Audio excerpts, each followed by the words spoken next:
Herkese Kırgızistan'dan selam arkadaşlar. Şimdi Aman bizi aldı. Kardeşim Kırgızistan'da gezecek. Aman bir Kırgızca selam ver ya şöyle kamera. Selam dostlar. Bugün bizim Türk konuklarımızı gezdireceğiz. Hazır olsa Oşpazar'a gidiyoruz. Evet arkadaşlar çeviriyi yapacağım ben şimdi. Diyor ki Türk arkadaşlarımı gezdireceğim Kırgızistan'da. Ben de çekeceğim. Aman'la gezeceğiz. Kırgızistan insanları çok iyi arkadaşlar. Çok cana yakın. Yalan mı? Evet, çok tatlılar. Evet. Abim geldiğinde çok sıkıntılı yerlere gitmişler. Gerçek bir Türk ülkesini şimdi görecekler. Şimdi gezeceğiz. Şu an Türkçe konuşuyor. Sakarya'da okuyor bu arada Aman. Eyvallah. Hadi bakalım. Tamam, birazdan görüşürüz ya. Beni göremiyorlar ki. Ha şu.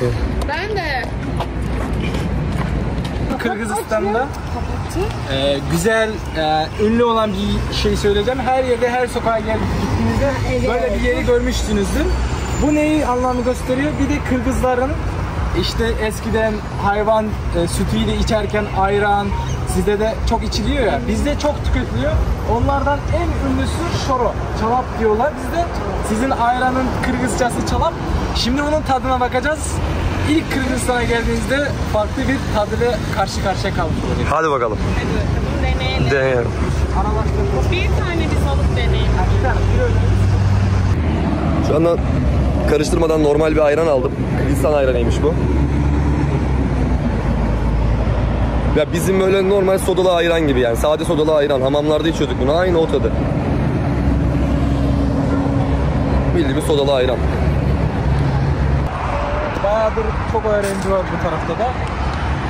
Dışı biraz farklı gözükebiliyor ama bayağı Ruslardan beri kalmış bir üniversitedir. Bayağı eski olsa bile burada çok öğrenci var. Rus üniversitesi mi burası? Evet, Rusların zamanında kurulmuş bir üniversite. Anladım. Şu anda da çalışıyor bayağı. Fen fakültesi de. Fen fakültesi, evet. Fen edebiyat arkadaşlar. Zaten şuradan belli oluyor. Rahatta kalın yani bizde. Korkma sönmez bu şafak, varda yüzün al sancak. Sönmeden yurdumun üstünde. En hasta sana kurban olayım. Annem gülüyor ya. Bizim milli sanatçımız. Aşık değil mi bu? Evet. Aşık yokmuş. Milli sanatçı. Biz aşık dedik onu. Biz aşık. Bakın burada bir tane daha böyle ayran satan ablamız. Bunlardan her köşe başında, her adım başında var arkadaşlar. Kurallara uyuyoruz. Burada Türklerde buna bakıyorlar. Evet. Türkler uymuyormuş. Ama bizde çok uyum var. Ölürsen bile şey yok ya. Sen geçtin ya. Sen haksızsın.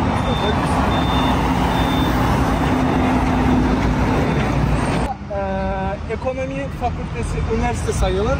Burada gördüğünüz gibi ekonomi fakültesi burada. Bende yok öyle. İkinci Dünya Savaşı'nın kazandığımız için işaret olarak buraya koyulmuş bir heykeldir.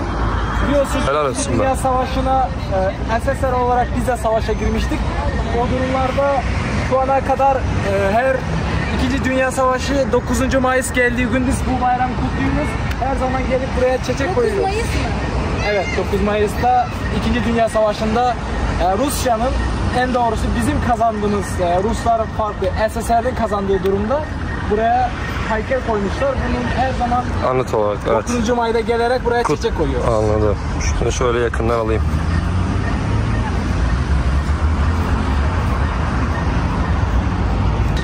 Bakın şu anda yol boş ama geçmiyoruz arkadaşlar, görüyor musunuz? Gözü görmeyenler için ses koymuş. Yeşilin yanmasını bekliyor herkes. Yol boş. Şimdi yeşil yandı. Ve geçiyoruz. İşte medeniyet arkadaşlar. Şimdi Oşpazarı'nın girişindeyiz arkadaşlar. Dondurmacılar.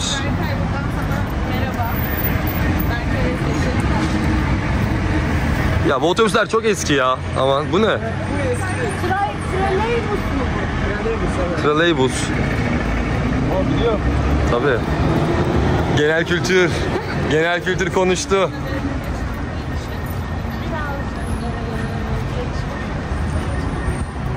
Şu şapkalardan istiyorum ya. Şimdi Oşpazarı Bişkek'te hem de Kırgızistan'da en büyük pazarların birisi. Evet. Hem de ucuz olduğu ile birlikte Oş aslında başka şehir. Neden Oş pazarı demişler? Çünkü Oş şehri çok en ucuz şehrimiz Oş şehri. O yüzden pazarda ucuz olduğu için Oş pazarı diyorlar. demişler. Anladım.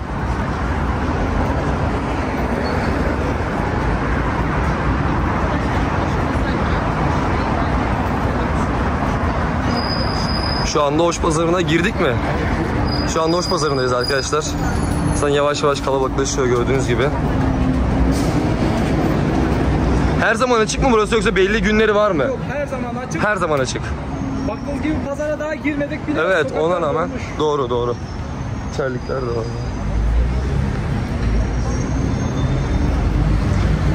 Haftanın 7 günü de açık arkadaşlar Oş pazarı. Hatta hafta sonu da çok daha kalabalık olur. Bugün hafta sonu. Bugün pazar mı ya günlerden? Bugün pazar günü. Pazar günü. Pahalı.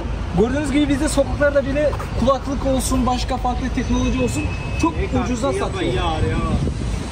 Hem de Çin'den getirilmiş mallar olabilir. Şimdi samsa yemeye geldik. Biliyorsunuz buranın meşhur yemeği samsa. Arkadaşlar çadırda samsa yiyeceğiz. Biliyorsun Diriliş Ertuğrul. Kaya Obası mı burası? Aman. Yani öyle. Kaya Obası mı? Buyurun. 3 samsa post be, ana bir çay. Şu anda samsayı yemeye geldik arkadaşlar. Yanımızda çayımız da var. O bu çay ballı mı? Nasıl bir çay bu? Rengi ne böyle? Çay da böyle geliyor. Çayı da tabakta içiyoruz yani. Değişik bir... Bakalım tadımlayacağız şimdi. Abiler Türk çıktı bu arada. Mezopotamya bölgesi dünyanın en zengin toprağına sahip. Ve dünyanın beşiğidir. Evler var ya bu tarafta. Evet, dünyanın beşiğidir. Komple. Türk abilere denk geldik. Buradan bizim Pazar bayağı büyük yani. 1 saat 2 saat dolaşacağız. Onu da söyleyeyim. O kadar büyük. Evet, şimdi Kırgızistan'ın milli satılacak yerine getiriyorum sizi.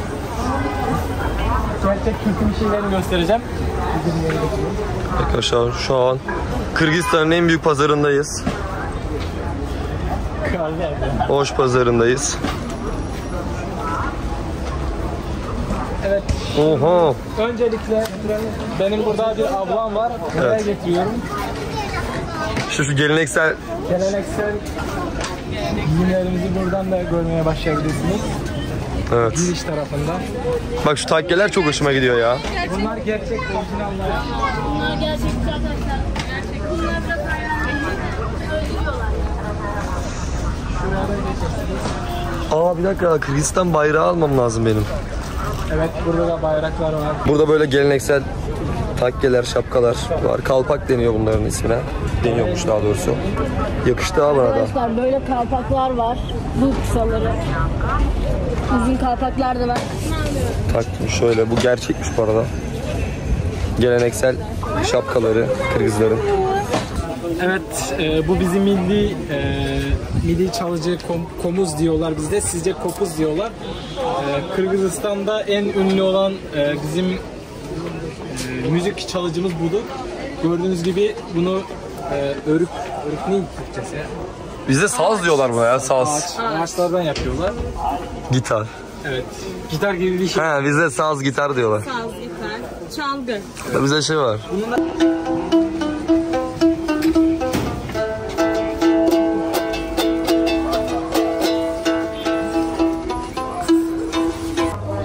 O dostlar, hazır biz Türk dostlarımız bilen birge sayahat kılıp жүрөбүз, атайын кездирип жүрөм.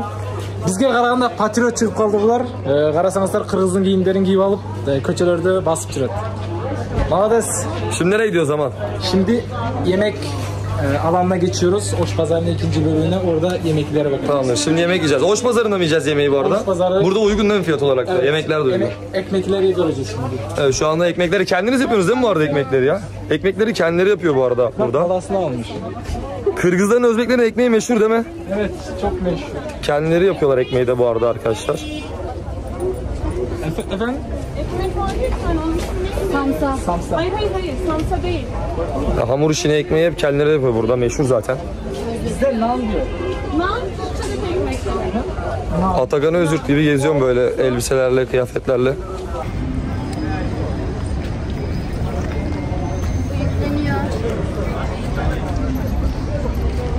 Benim flash bellek almam lazım ya da telefondan atmak için. Şu anda burada baharatlar, meyveler, sebzeler, ekmekler, hamur işleri, gıda pazarına geldik. Şu şekilde. Bayağı büyük bir pazar. Her şey mevcut burada ve fiyat olarak çok çok ucuz.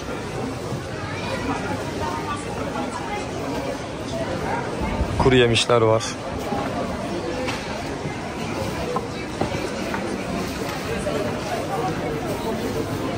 Bunlar da şerbetli Kırgız tatlıları şu şekilde. Erkan şunlardan dene.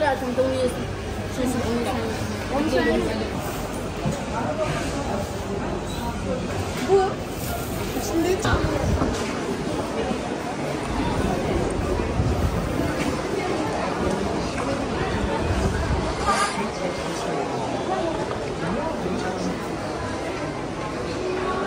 Şu an ilk defa bir çeşme gördüm Kırgızistan'da. Su içilen çeşme yani ilk defa. Ben de kaliteli. Bakalım tadına bakacağız şimdi.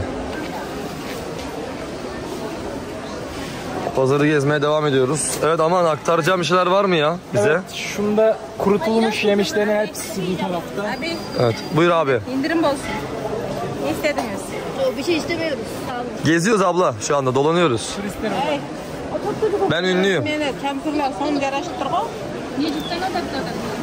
Bu kurut peynir gibi bir şey. Ha. Türkler mi? Tabii ki Türküz. Elhamdülillah Türküz abla. Tamam ya Kırgızman. Türk işte. Ceviz almayısın ama. İyi gider.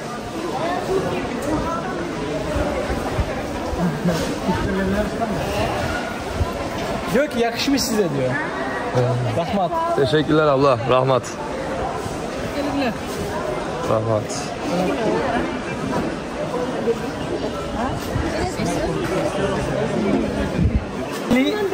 Bak milli bir şey ama çok Türk sevmedi. Şimdi de söyleyeyim. Kurutulmuş peynir farklı oluyor. Tuzlu, keyifli oluyor.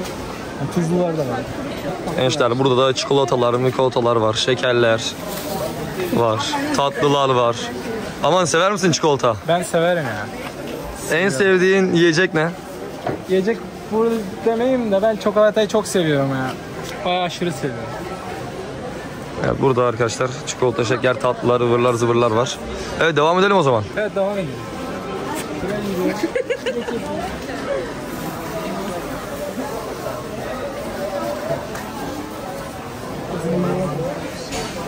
Artık çıkalım bu taraflardan. Evet buradan artık çıkalım. Gördüm arabanın tekerini söktüler orada.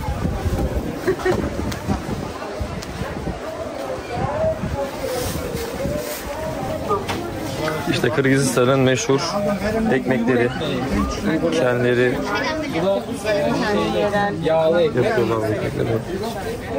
25 son. Ramazan pidesi. Ramazan pideleri arkadaşlar. Şeyle ne diyordu? Piyaz size ne diyor? Şey oluyor ya. Unuttum ben. Türkçem gitti ya Kırgızistan'a geldim. Kırgızistanlısını söyle. Piyaz diyorlar tamam mı? Piyazın Türkçesini biliyor. Soğan. Bak soğan Ben ne? senden daha Kırgızım ben. Oha. Soğanlı ekmek mi yani o? Soğanlı ekmek evet. Burada ben sarımsaklı ekmek de gördüm çok. Evet öyle Sarımsaklı oldu, ekmek de evet. çok yapıyorlar değil mi? Öyle. Evet. Evet şu anda anlık hemen bir Suriye'ye geçtik. Her şey var. Halep'teyiz herhalde şu anda. Nereye gidiyoruz şimdi? Evet şu an kadınların sevdiği altın takıcı ne bileyim işte saat falan o tarafa gidiyoruz. Bildiğim kadar orada çok zaman kaybedeceğimizi düşünüyoruz yani yapacak bir şey yok. Fiyatlara da bakalım orada bir Fiyatlara da fiyatları bir bakalım. karşılaştıralım yani. Şurada şalvarlar var, şalvar modelleri. 300-350 som fiyatları. Evet bakın pazardaki fiyatlar. Tişörtler 300-150 som. Daha demin terlik sordum. 300 dedi, 400 som dedi. Yine 120-130 TL'ye denk geliyor. Tişörtlerde 50 TL'ye, 30 TL'ye, 70 TL'ye denk gelenler var. Şey ya böyle gidince ben de böyle. Şu şekilde çantalar var. Şu anda Oş Pazarı'nın dışındayız. Ne kadar büyük olduğunu bak. Şöyle göstereyim. Şu an geldik altın satılan yere, kuyumculara ama kapalı değil mi? Ay canına. Altınlara bak. Okey. Tamam gidiyoruz şimdi. Geldikleri gibi gidenler laflar. Gençler şimdi kuyumcular kapalı olduğu için biz otobüse binip hostele döneceğiz. Biraz telefonlarımızı şarj edelim, dinlenelim. Akşam yine çıkacağız. Türk Mahallesi mi vardı burada aman? Evet. Türk Mahallesi'ne gideceğiz değil mi? Burası da bizim tanıdığımız abilerin şeyi. Bak sana göstereyim. Dönerci. Şurada dönerci var, hemen gösterelim. Bak biz de döneri böyle yapıyoruz. Selamünaleyküm. Selam var. Bunlar helal yapıyorlar. İnternetten de gördüm. İşte çok ama güveniyorsun insana, tamam mı? Herkes helal deyip de herkes helal yapmıyor. Evet. Farklı oluyor. Ya kalk bak kes. Bak. Bunlar belki turistler. Nasıl gelin insan olmaz tabii. Arkadaşlar şimdi dönercideyiz. Kırgız döneri yapıyoruz.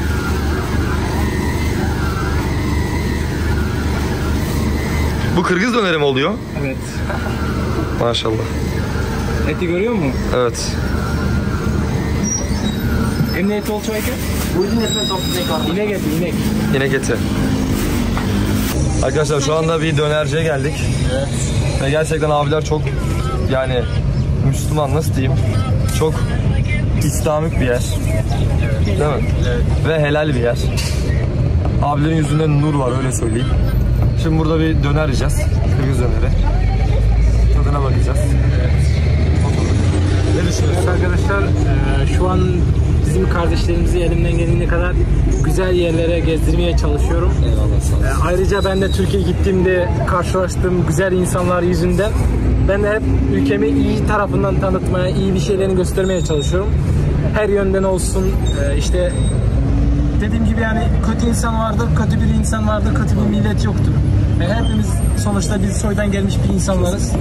Ama sonuçta arada bir sıkıntı çıkmasın diye arkadaşlarımızla geziyoruz. Aman Bursa'ya gelecek. Evet. Bursa'da Aman'ı gezdireceğim ben. Her yere. Kendi gitmediğim yerlere bile. De geliyorsun. Kendi gitmediğim yerlere bile gezdireceğim. Kesin gelecek ama. Oldu. Tamam. Sağ olsun bize çok hani yardımcı oldu buradan. Bizi gezdiriyor. Kırgızistan'ı bize tanıtıyor, yemeklerini, her şeyini. Sağ olsun.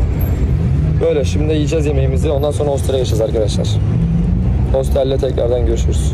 Abiler ısmarladı arkadaşlar. Bizden olsun dediler. Evet. Bu mekanın adı ne bu arada? Final food. Ya buraya geldiğinizde uğrayabilirsiniz kesinlikle. Ya o kadar iyi insanlar ki böyle tüylerim diken diken oldu yani. Allah razı olsun. Şimdi yemeğimizi yiyoruz. Bizden olsun dediler, para ödemiyoruz. Arkadaşlar biz şöyle bir dönerciye geldik. Şimdi aman Ekmeğe bak, çıtır çıtır. Ama böyle içinde çok böyle garnitür var, o yüzden Şu anda otobüs durağına geldik ve otobüs bekliyoruz. Hostelimize gideceğiz arkadaşlar. Evet, otobüsümüz geldi arkadaşlar. 38 terminal. Burada gençler bisiklet biniyor, kaykay kayıyor. Voleybol oynuyor. Kitap okuyanlar. Herkes burada. Burası böyle bir meydan. Hostelde dinlendikten sonra tekrar dışarı çıktık. Aman geldi bu arada. Evet. Bizi tekrar bir yerlere götürecek. Nereye gideceğiz Aman bugün? Şu an Intımak Parkı'na gideceğiz. Bir de Kırgızistan'da olmuş küçük bir Türk devletine götüreceğiz. Evet, Türk mahallesi varmış burada arkadaşlar Kırgızistan'da. Bizi oraya götürecek. Bakalım nelerle karşılaşacağız, hepsini göreceğiz. Bu arada Türkler mi yaşıyor yani? Çoğu Türkler yani. Çoğu Türk. Türk kafeleri var. Siz falan. de bu arada Türksünüz zaten, soyunuz. Türkçe konuşuyorlar yani hepsi. Çoğu. Evet, çoğu konuşuyor. Bu arada şunu eskisi öyle değildi. Şu an yeni koyulan duraklar Kırgızistan'ı tanıtmak için güzel bir yer var. Gördüğünüz gibi duraklarda kafeler var. Buradan soğuk sudalar yiyorsunuz. Şu an zamanı geçtiği için kapandı. Ve üstü kapalı bu şekilde. Büyük duraklar. Turistler için güzel bir kafe yaptık. Evet, Alman kardeşim yine aldı bizi. Geziyoruz şu anda Kırgızistan gecelerini göstereceğim. Şu an saat burada 10.30 arkadaşlar, gece 10.30. Türkiye'ye göre 3 saat var değil mi aramızda? Evet, 3 saat. Türkiye'ye göre 3 saat var aramızda. Burası daha ileride.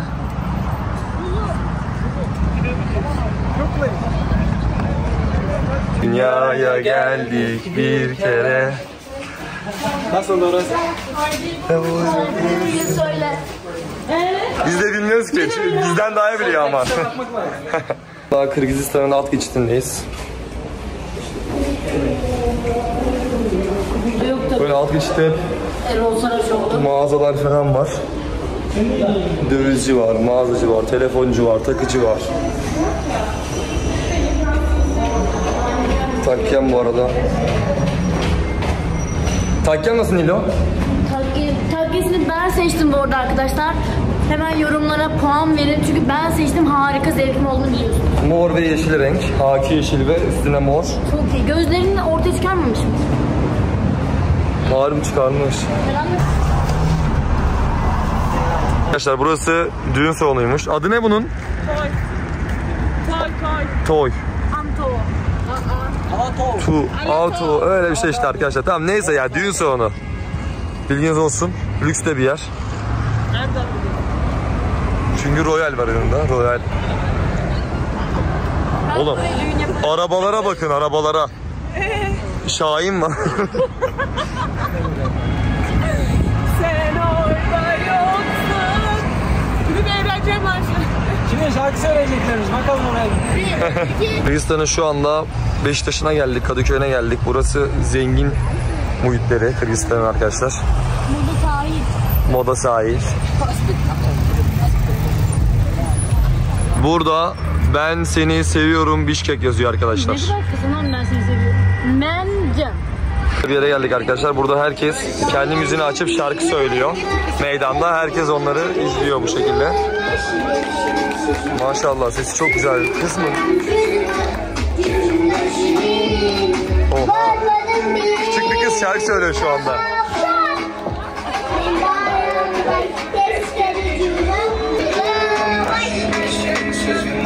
Maşallah ya, nasıl söylüyor? Burası böyle bir alan arkadaşlar. Herkes şarkı söylüyor. Bak çocuk bile söyle. Sesi çok güzel ama harbi. Yerim seni.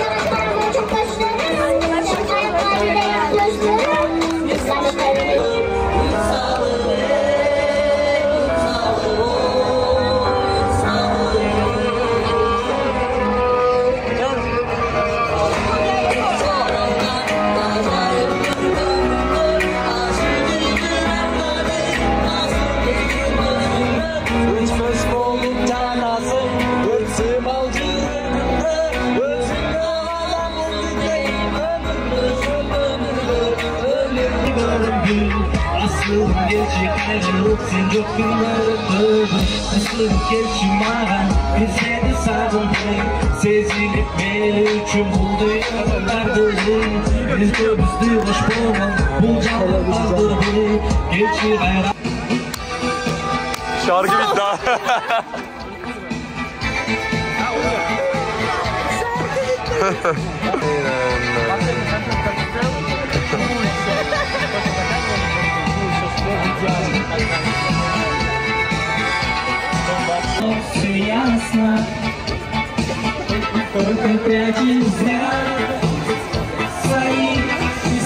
Nasıl tadı, güzel mi? Beğendin mi? Güzel ya. Kırgızistan'a geldiğimden çok sevindim. Çok iyi misafir ediyorlar. Değil mi? İyi gezdiriyor seni. Çok Bu iyi bizim insanlar. Kırgızistan'ın meşhur yemeği, hot dog. Amerikalılar Güzel. bizden çaldı. Hot dog Amerika'nın mı? Tabii. Hayır bizim. Amerika bizden çaldı. Ben seni daha gezdireceğim, gel. Mezopotamya'dan. Aslında Mezopotamya'da, Mardin'de biri bunu bulmuş. Ya. Orası da yol parası sıkıntı. Şey yapalım, uzak biraz. 23 kilometre gözüküyor. 20 dakika abi. Evet, aslında yarım saat. Özdetepe mi? Bir güzele bir çirkin dönmüş. Buralar zengin müritler arkadaşlar. Market hala açık ha bu arada. 24 saat çalışıyor bizim abi. Şu an saat kaç? 12, 1 oluyor. Saat gece 1'de şu anda arkadaşlar, marketler açık. 24 saat açıkmış yani burada marketler. Türkiye'de 9.30-10'da kapanıyor marketler. Arkadaşlar burası da Kırgızistan, Türkiye, Manas Üniversitesi. Bu şekilde Türk bayrakları falan zaten orada var. Burada %90 Kırgızlar okuyup eğitim alıyormuş ama Türkçe eğitim alıyorlarmış. Bu şekilde. Girişi bizim külliye gibi Ankara'daki. Türkçe yazıyor arkadaşlar, bakın rektörlük, ilahiyat fakültesi var. Araştırma ve uygulama merkezleri, kültür merkezleri. Öğrenci yurtları varmış, bak evleri, spor tesisleri. Şu an üniversitenin içine girdik. Çoğu insan zekaya inanır, ben inanmıyorum. Bizi birbirimizden ayıran emektir. Ben çalışmaya inanıyorum. Aziz Sancar. Şu anda şöyle butik bir yere geldik. Yine samsa yiyoruz. Zaten burada hep samsa var. Nasıl, beğendin mi? Güzelmiş. Sen niye yemiyorsun? Et var diye mi? Et var diye ben yiyemiyorum.